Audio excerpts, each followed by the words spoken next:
Hello traders. Today we're going to talk about one of the most crucial elements in building a successful trading plan, chart time frames. As traders, we have a wide range of chart time frames to choose from, ranging from 1-minute to monthly charts. But selecting the right one for you is essential in helping you get comfortable in building your trading plan.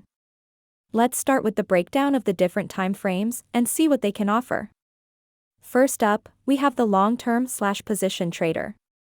These traders normally refer to daily and weekly charts to ascertain the longer-term outlook and overall trend, while the daily chart helps in placing specific entry orders. Trades using these charts typically last from weeks to months, and sometimes even years.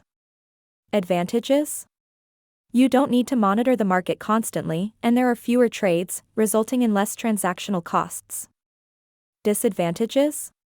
You'll need large stops or very large risk capital to withstand large potential drawdowns, and immense patience as good trades come around only a few times per year.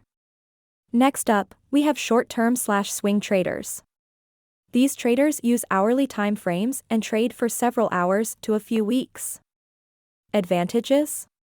There are more opportunities to trade when compared to longer time frames, and it's a good compromise between very long-term trading where you may be disconnected from market movements and very short-term trading where you may be obsessed with market movement. Disadvantages? Transactional costs are higher when compared to long-term trading, and the overnight risk also becomes a factor on this time frame. Lastly, we have the intraday/day traders.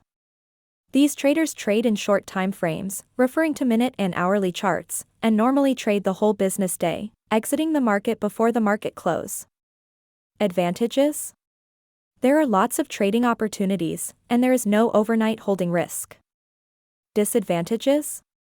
High transactional costs as there are far more trades when compared to other time frames, and it can be mentally stressful due to the shorter time frames. Now, in making your decision on which time frame suits you best, you also need to take into consideration the amount of risk capital that is available to you for trading. Usually, longer time frames require much more risk capital than smaller time frames. Remember, framing something in different ways can change your perception of it.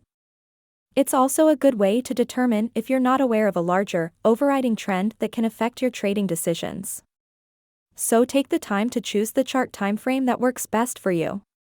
Want free trading signals? Then join our Telegram channel today, link in the description. If you're watching on YouTube, then don't forget to subscribe to our channel. And if you're watching on Facebook, then make sure to follow our page. Happy trading!